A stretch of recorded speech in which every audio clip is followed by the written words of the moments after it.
Arsenal fans, some of our fans are used to, they complain about everything. I remember when he was in Ketia, they said, he's nothing, nothing, nothing. And then all of a sudden, Jesus was not there. Oh, he comes. Oh, he's something, something, something. So who do you drop up for if you play Jesus? If I play, I will drop Sterling. Okay. And play Jesus. Forward. Actually, I'll start Jesus ahead of Sterling for now until Sterling, gets up to speed. But I know that Sterling, Jesus frustrates me.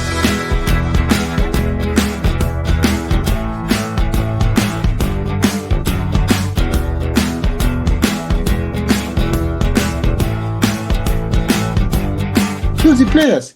So let's get into it. What would be the combination in the midfield to start?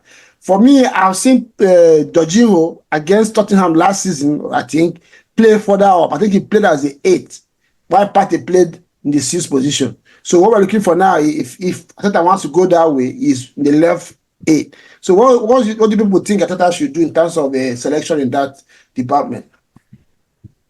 For the game, I know that the fullbacks will be very important. We need solid fullbacks. So I'll play Timber and I'll play Ben White, of course, at the fullback positions. Because Tottenham, their strength lies in their wings, in their wing play, and their fullbacks pushing up, right? So with that, in the midfield, I'll play Partey, I'll play Jorginho. I know people have protested against playing both together because of the perceived lack of legs. And so I'll play those two, and I'll play Havertz in an attacking mid role, like a support striker type role, where he can drop in and help them with legs in the middle. Then I'll start Sterling, I'll start Martinelli, and I'll start Saka in the forward lines. If Jesus is fit, I hear Jesus will likely be fit. If he's fit, then I'll play him in the middle as a center forward. Now, having said that, so who do you drop up for if you play Jesus? If I play, I will drop Sterling. Okay. And play Jesus. Forward. Actually, I'll start Jesus ahead of Sterling for now until Sterling, gets up to speed. But I know that Sterling, Jesus frustrates me with his inability to take, clear chances. But he can really put the opponents under pressure with his skill. So if Arteta decides to start Nwaneri and starts in the middle and start Havertz up front, I'll still clap for him. Before we continue, don't forget this video is sponsored by Zenith International Bank, a very renowned bank in Nigeria. They are currently offering their shares for sale, for public sale out there. So reach out to the nearest Zenith Bank or go on their website. The graphics is out there, also on the video. Try and get yourself some Zenith Bank shares. Is one of they call it new generation bank, leading new generation banks in Nigeria, and they have stayed strong over the years and decades.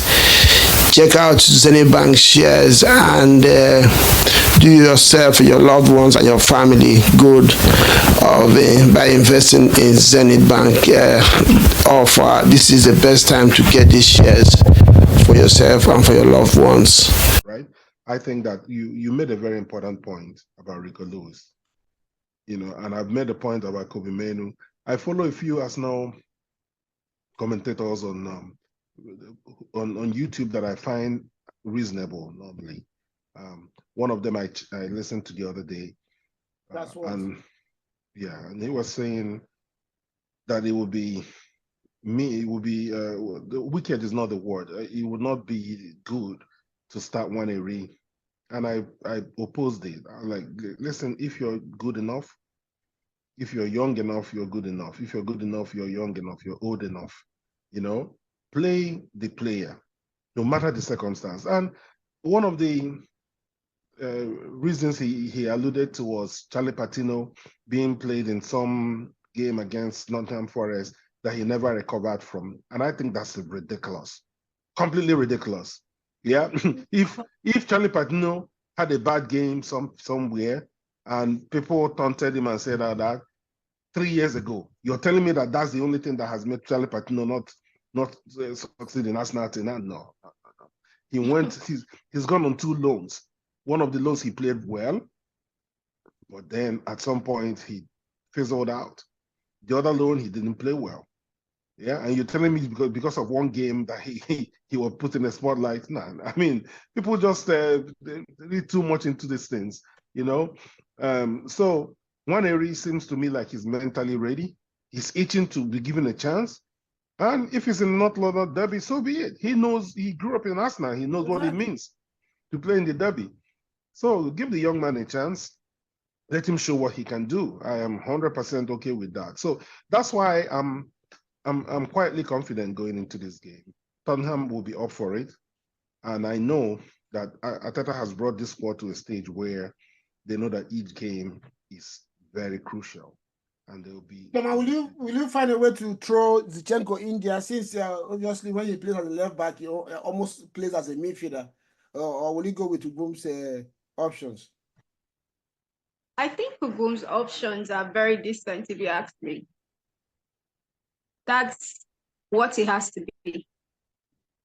If we're trying to get into the head of, Mikel, that's what it's supposed to be. There's no point to play safe. Just like Boom said, this boy has been in North London for forever. So, like, if he's not ready, when is he going to be ready? And he's in the squad. At some point, you're going to need him. And there's no game that 3 points is going to be 2 points. Exactly. So, and the way I see him, yes, I followed his games, before he was promoted. I followed enough of his games with I won't want to say his age mates. I mean, the guys he was playing with. And he has always been a star boy, a standout player. It's all I feel can fit into the big shoes. I mean, we have an example, Saka. Just that, and I thought about Rico Williams, and why are we going far? I was there at the LA Ram Stadium in Sofia Stadium in LA. Watching the game, unless you wouldn't know that that's Nwaneri. Unless somebody tells this is Nwaneri, because the way he was physically, he has developed in terms of strength. He didn't show any weakness in terms of strength, competing with mature players. Yes, of course, it's not the same thing as Odegaard. But he has really, really improved and developed. And like you said, and you said as well, how are you going to know that he can do it or not if you don't play him? You can't keep shooting these boys. Yeah, if he doesn't start, let him come in. For me, I think I'll go with the same combination. And I go mention, if I decide to go the other way, I won't still panic. As long as Partey is there and he's fit, play his 6th position. Like I said earlier on, I've seen Arteta play Jorginho and Partey. I think he was in this fixture last season. Tottenham against Arsenal. Jorginho and Partey started together. It was that game that Jorginho gave away the pass. Yeah, and he played Jorginho even further. That's the one that was even surprised me. Jorginho played like an 8, not even the 6. While Partey played behind him. And he worked to a large extent. So I won't have any problem having both of them in the team. And what I might not really agree with Ogum is Kai Havertz playing in the midfield. Yes, he gives you, I think, physically or in terms of leg, but this is not a number derby. It's going to be ferocious. It's going to be high pace, intensity is high, and all that. So Kai Havertz, for me, probably will be more effective in the attacking position than in the midfield. So I would even prefer to play Nwaneri or Zinchenko in the midfield and use Kai Havertz to do all those in behind runs, because up front you're going to need him. We don't really have Raheem Sterling is looking good in training, but we haven't seen him play for Arsenal before, so we don't know if he's going to be on it for 90 minutes for Arsenal in that position. And mentality that on the left side, what's his name? Trossard and Martinelli have not really had a full 90 minutes good game this season for Arsenal. So obviously those two, one of them has to start and one of them has to finish the game on that side. So when you drop Havertz in the midfield, you're already reducing your numbers in front. So I'll just keep Havertz to strike. Let Zinchenko Nwaneri, Thomas Partey, and the team who worry about the midfield, except there's need for if there's any need. I think Califiero is going to be fit. He can move Timber into the midfield and bring Califiero to play in the left back position. So this is how I attack the. Reggie, I think I kind of understand why maybe have it in the midfield. Defenders have knack for trying to choke him out, like chase him around whenever he carries the ball, especially when he's playing in the middle. So, and that gives the attackers enough breathing space to make their runs, and while the defender are busy hustling and, dealing with Havertz. So I don't think it would be a bad idea if you ask me. It's a derby. It's going to be hot, hot, hot, hot. All you can take in the first 20-25 minutes, you need to say something loud. Do you understand? It's not going to be a game that does be. This is not Ahaba. It's ferocious. The pace is. We've never had a very cool-headed game. Do you understand? Like you mentioned, ferociousness is needed. So we need to feed them their. I'm sorry, but pray. Exactly. The good thing that will come from that combo, like you mentioned, is having Raheem Sterling start the game. And the way I saw him in training, I'm sure he's itching to go, start. Sterling is still Sterling. I don't know what happened in Chelsea, but he hasn't lost the touch. That's what I'm saying. So if you have a drop there, then Sterling starts in the first 9 position. That's a big thing. Saka, Sterling, Martinelli, or Trossard. I don't think you can go wrong with that combo as your front three. I don't think Trossard is a starter, not in a bad way.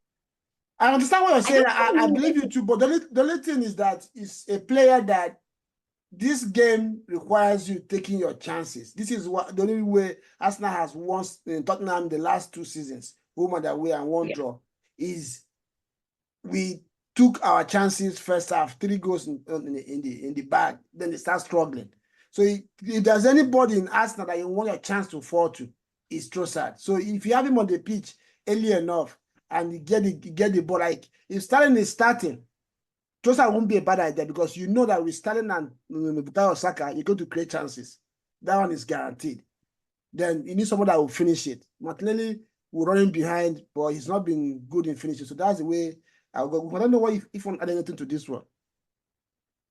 No, not really. I think we've done justice to it. I'm looking forward to a really good game. I think that Arsenal would do well to kind of contain Tottenham. They're going to start fast, and they're very good with retaining possession. So it might be a game where Arsenal concede possession initially, and then just hit and be efficient, with the counters. That's probably the best way to play Tottenham at this time, especially with the guys that we're missing.